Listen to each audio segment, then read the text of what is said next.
Пусти в туалет. Чувак, пусти в туалет, хочу ссать. Ссать хочу. Я тебе денег дам. Сколько денег? Ладно. Хорошо, давай по-другому. Кошку хочешь? Хочешь, да? Чувак, ну я хочу в туалет, дай в туалет зайти. Ну дай пописать. Блядь. Я ссать хочу! Чё? Не ебет? Не ебет вообще? Лех, тебе походу пиздец. Ты, походу, сегодня не сходишь в туалет. Я хочу в туалет.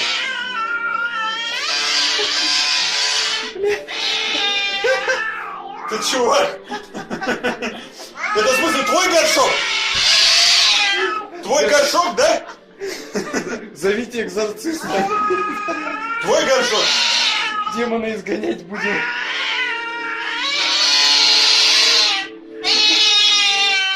Чувак, ну тебе не повезло.